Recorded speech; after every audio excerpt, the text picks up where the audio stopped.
I must visit about 100 schools a year. One was the Florida School for the Deaf and Blind. The students nurse injured birds, so the weather has to be just right before they set them free. Their process is scientific, but their devotion to the birds is straight from the heart. The kids paid close attention to the color of the sky, the sound of the wind, even the angle of the sun.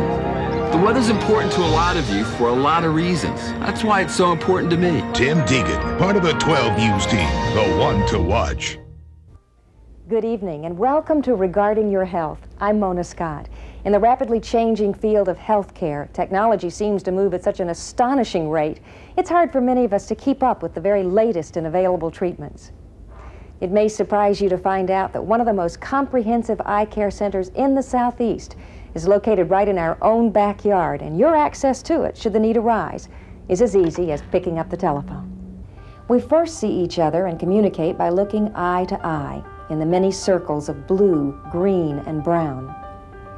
Vision is so often taken for granted by the younger and is in need of such repair by the older. Through the power of vision, we see the qualities of life and determine shape, color, and size. Our sense of vision allows us to see the world as it is, or by closing our eyes to see the world as we wish it to be, through our sense of imagination. 5 founding physicians, along with Baptist Medical Center, Jacksonville's largest medical center, imagined the creation of a new dimension in eye care for this region.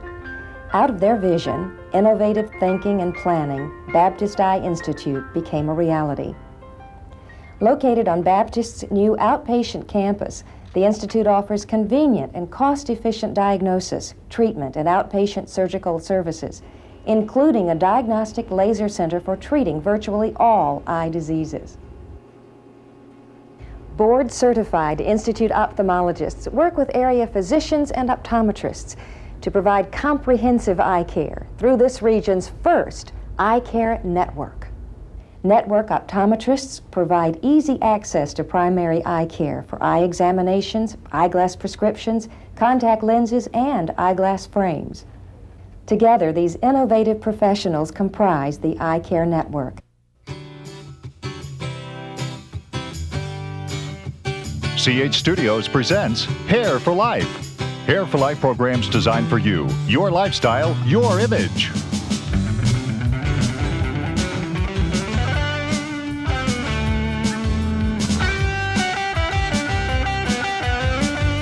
Stop worrying, wishing, and waiting. Call CH Studios for free information. 1-800-554-2828.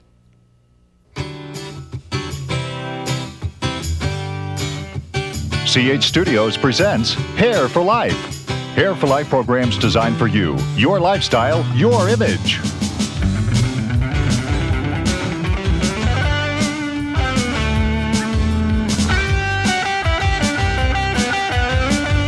Stop worrying, wishing, and waiting. Call CH Studios for free information. 1-800-554-2828.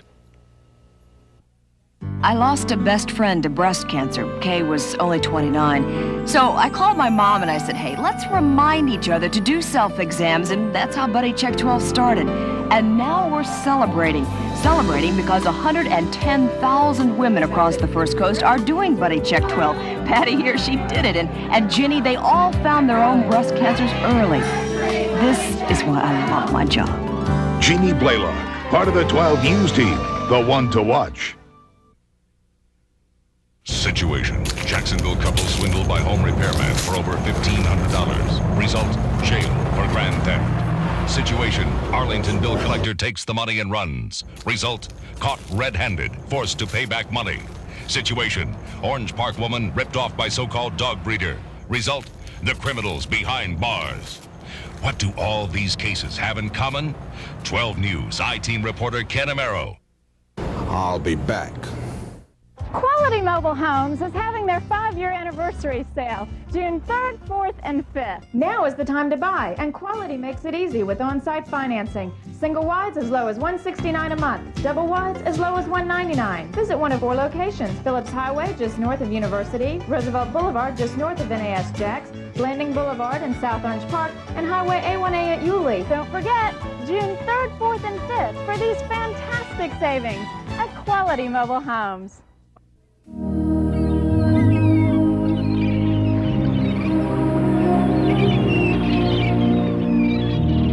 St. Augustine has more than beautiful beaches. It has Norma Sherry for exquisite designer lingerie.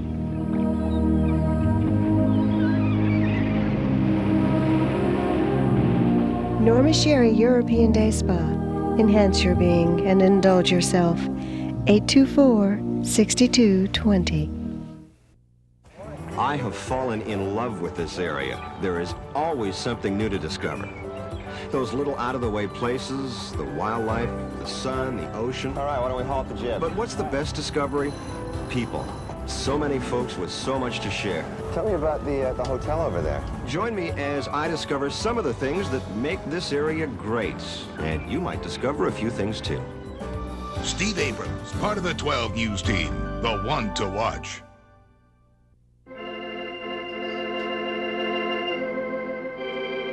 The happy couple. You fall in love, get married, and well, then you have babies and live happily ever after. But we all know it doesn't always work that way. In fact, most of the babies born this decade, some 60% of them, will wind up living with a single parent by the time they're 18. In this country, divorce has taken the family institution and flipped it upside down. I lived with my mother. Well, I stayed with my grandparents. I stayed with my father. I stayed with my mother and my stepfather.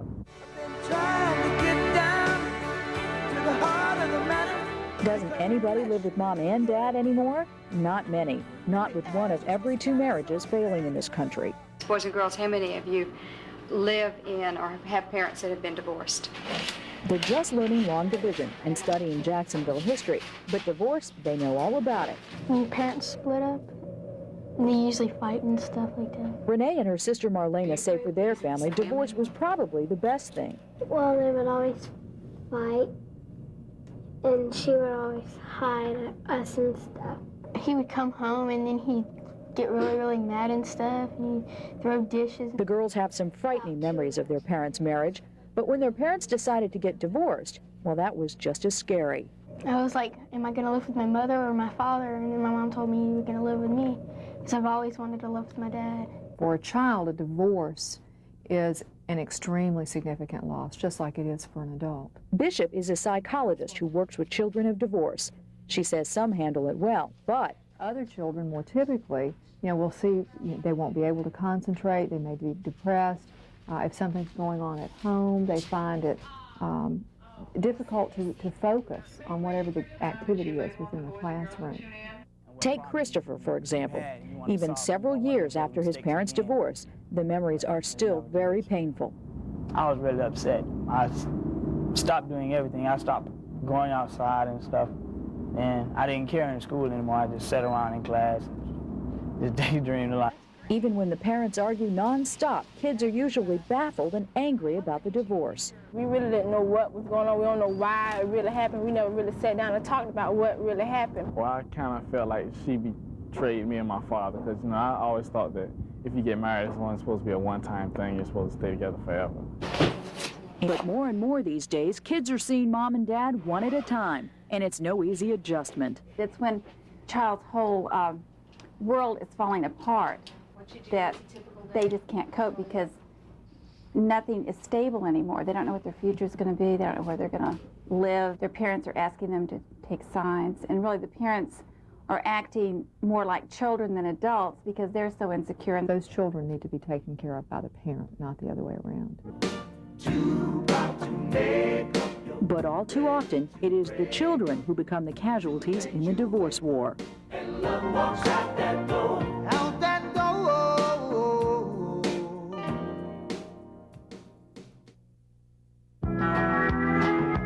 I'm gonna love you forever and ever, forever and ever, amen. Katrina Mack was with the same man for almost 10 years, but when things didn't work out, she asked for a divorce. Now she's getting a taste of freedom. I've got 2 kids, a house, a car note, every bill there is, credit card, everything I'll take care of by myself. The kids are pretty shy about the whole thing. How do you feel about your dad leaving? Sad. They don't want to talk about the divorce, but right after the interview, Ronisha rushes to the telephone. Where's my daddy? I can't seem to get him to understand that just because we had our differences, don't take it out on them. This is one little girl that loves her daddy. She loves her daddy. Katrina says the family's doing well, but she worries about the emotional and financial consequences of divorce, and she's worried sick about her kids. Dr. Judith Wallerstein has conducted an in-depth study of the long-term effects of divorce. And often the fathers sort of drop out of the picture over time. Now, why do we see that? The initiative for the divorce is taken in 2/3 of the cases by the woman, so many of the fathers feel they've been pushed out of the picture. The father feels like a sort of a leftover from the earlier marriage when there's a stepfather in the family, and he wonders what his role is. And fathers who don't visit that frequently are also less likely to keep up with child support payments. A lot of young people say the toughest break comes when they finish high school and get ready to head to college. Legally, they're too old for child support, but at 18, few are able to foot the bill for college alone. Tracy Jackson turned to her parents for help. They divorced when Tracy was 18. I lived with my mother, and she would bend over backwards for me, do everything she could. But Dad's gone and has a new family, new wife, new kids, and he's supporting them now. So Tracy took a job at an insurance company to put herself through school. She's not eligible for financial aid because her father, a bank president, makes too much money. Only 20% of our children in this middle-class group had any help at all from their dads when they went to college, not graduate school, but college, and many of the fathers had graduate degrees, and the children were beside themselves with feeling rejected. Now, this doesn't mean all fathers are that way. In fact, Lonnie Holton, who recently won custody of 11-year-old Melanie, resents that idea. I get pretty upset about it because it seems like that's all you do here is, you know, these bad dads, when really there's a few good ones out there. I've wanted Melanie to live with me for, I guess, the entire time since I got divorced. Melanie loves her mom, but she had some tough times without Dad around. Well, after they got divorced, I threw a lot of tantrums and stuff like that. But today, Melanie enjoys seeing both parents regularly. In the decade after divorce, she is a survivor. Forever and ever, amen.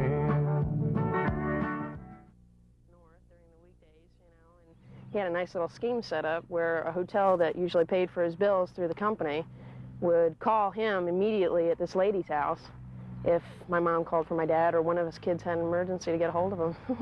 She laughs now, but when Misty's mom asked her dad for a divorce 10 years ago, Misty was devastated. She didn't think things could get any worse, but they did. He wanted to score that nice little blow of taking her kids away from her, you know, and my mom, caring enough about us kids, she gave us all a choice. Misty went through the worst kind of divorce, bitter and ugly. Like a lot of kids, she saw her parents do and say things she'll never forget. He spit on her. I mean, he spit on her, okay? And I saw it, and I caught it,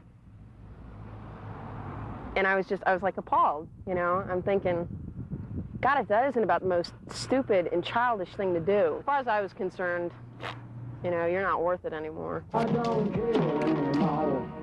In the decade after divorce, Misty's still angry.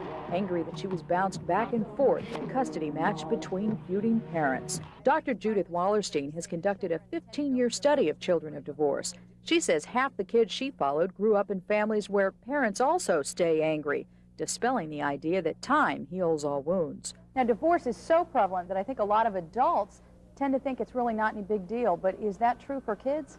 Well, it's not the numbers that count. Actually, it's 1 out of every 2 marriages that breaks up in this country. But the child in a family of divorce doesn't go back and say, well, it's 50% of my class or 75% of the class. The child says, why me? It winds up as the major crisis of their lives. One that's not easily forgotten. But at least Misty only had to go through 1 divorce. After all, only movie stars get multiple divorces, right? So how many marriages have you seen break up in your own family? Probably about 4 or 5. How many moms and dads have you lived with in your lifetime? Well, golly.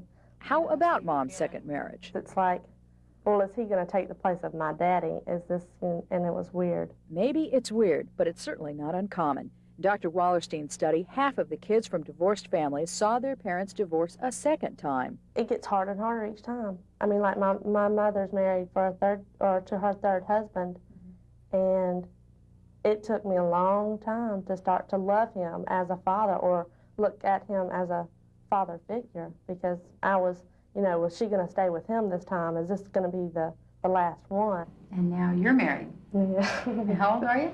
18. Christy says her marriage to Jason is built to last. And she has learned a lot about marriage over the years, but perhaps it's what she's learned about divorce that's had the most impact. It's too easy, way too easy. I'm a fighter, and I'm going to fight for something that I think is worth fighting for.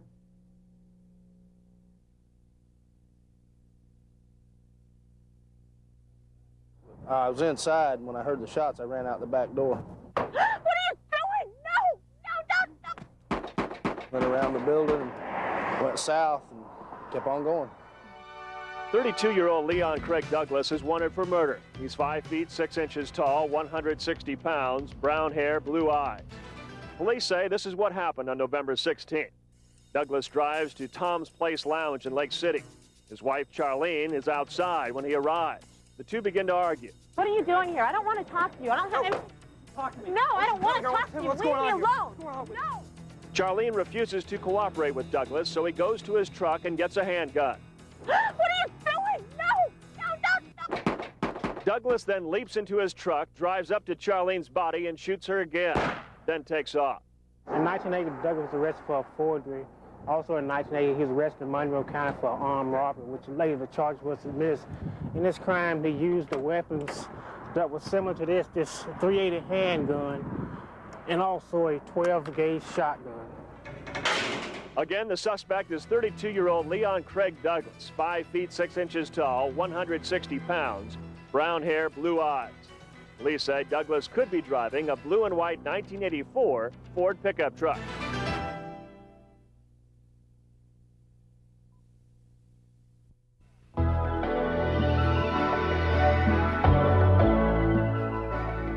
Welcome back.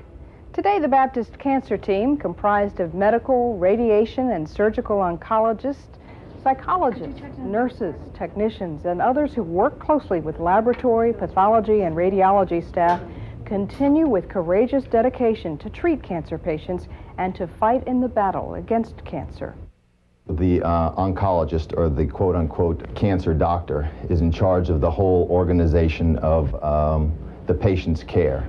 The pathologist is the physician who actually looks at the slides, determines whether this quote-unquote tumor is benign, is malignant, needs to be treated, or needs to be not treated. The radiologist is in a position of oftentimes finding the tumor. The doctor has a question. He can only see the body from the outside in, whereas the radiologist has the advantage of being able to see the heart, to see the lungs, to actually look at things in a very detailed manner to determine whether the parts that the clinician can't touch, the parts that the clinician can't see, whether they're normal or not. Together, the cancer team continues to be on the leading edge of cancer management and provides integrated, comprehensive, and convenient treatment for the oncology patient undergoing radiation, chemotherapy, or surgical treatment. Cancer is a group of diseases in which there is an abnormal growth of cells. When cell growth cannot be controlled and growth is without order, tumors may be formed. What we do here is diagnose cancer and determine its spread. This growth of tissue can be non-cancerous, known as benign, or malignant, which is cancerous. All my life it's been motorcycle riding. During the war I was in the Navy. Well, just general normal living. Just noticed a roughness on the skin or odd scabs or things that did form scabs. With the hospital's skin cancer screenings, I decided to try it and let them look at me while I was there. So she didn't say it was cancer, but it could easily lead to it. So, of course, that meant do something about it. It's called a surgical procedure, but there are no knives or blood. Diagnostic tools include various modalities such as bone scan, CAT scan, MRI, and mammography. Once a patient has been diagnosed with cancer, an interdisciplinary approach to patient management begins at the Cancer Institute with a strong emphasis on physician-to-physician communication. Well, I work closely with, of course, the physicians and the nurses who are sort of the frontline contact with patients. Good morning. Thank you for calling the Baptist Cancer Care Line. This is Tammy. Can I help you?